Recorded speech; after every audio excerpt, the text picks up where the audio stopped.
Hello, sir. Hello, how are you? I'm good, thank you. Not doing too badly on the show. It's the longest running original series on the network. Yeah. I mean, it's pretty ridiculous. I very much stumbled into it and find myself doing stuff like this, and doing photo shoots in the Hollywood Hills. But it's amazing. It's amazing. Yeah, I guess none of you had any idea when you started on like that season 1 that it would run like this. No, I mean I thought it could be maybe like a cult sort of hit because of the books that were involved and those were popular. So I thought, oh, well, maybe we'll go and do like 3 seasons, 4 seasons, and then it'll run out and we'll get other jobs. And then it kind of exploded, and suddenly I had like 2 million Instagram followers without trying. Without I'm like, oh, well, I guess.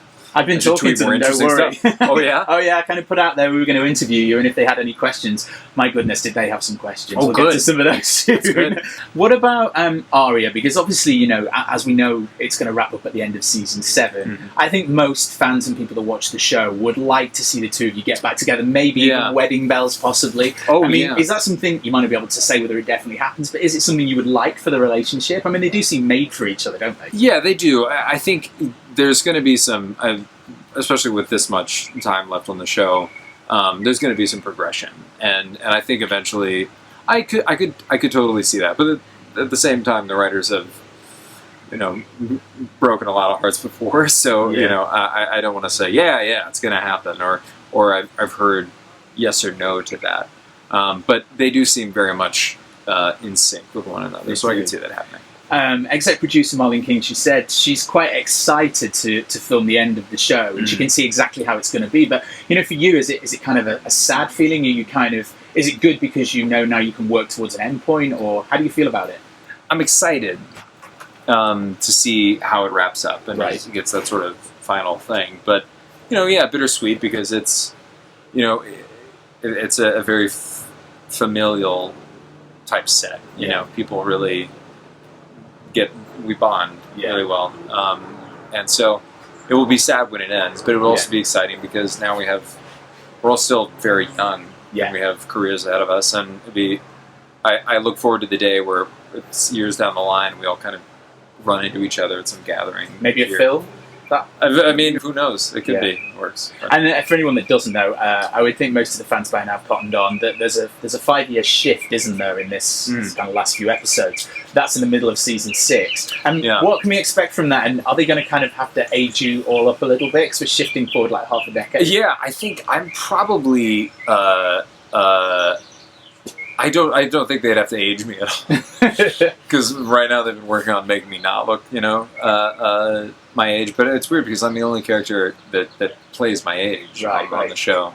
So no, I'm actually looking forward to it. I really, the idea that I'm going to have to play like closer to 30 than 20. Yeah, I get excited about it. I don't know. Maybe that's just me. They've destroyed some of the sets already, haven't they? From kind of now, is that not right? Like one of the bedrooms and stuff. I read that. Yeah, they're gone. Everyone's kind of upset on the last day, going, "I spent like 6 years of my life in that bedroom, and it's just gone." Yeah, they're like, "Nah, it needs a new apartment." Boom, gone. Yeah.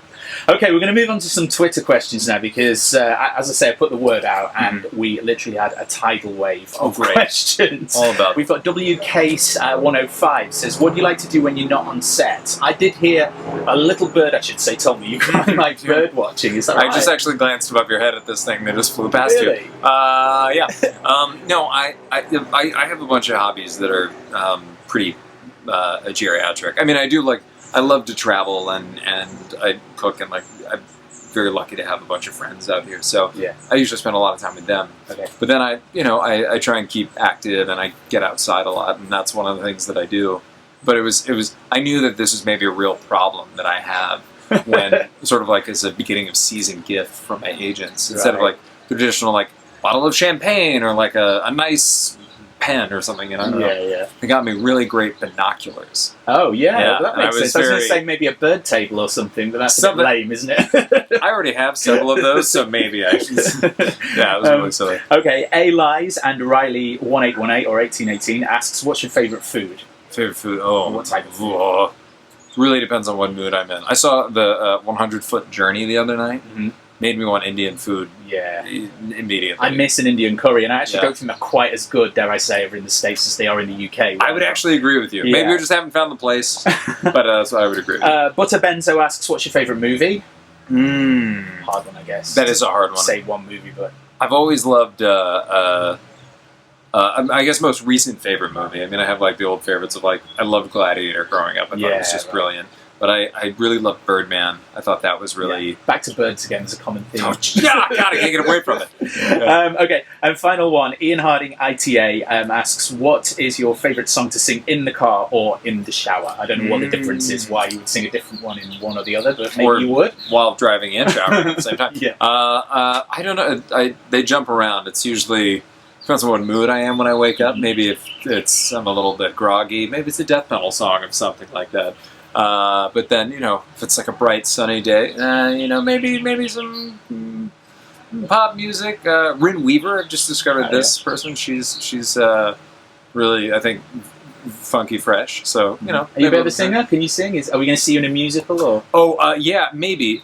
Possibly. I can sing, but I reserve it for a very special thing because I don't think I'm particularly, like, I can't read music or anything like that. But, but I do sing, and people don't usually like immediately pass out. Over their ears, yeah, I was like, oh my God, what was that? I thought, you know, the car was exploding. Yeah, no.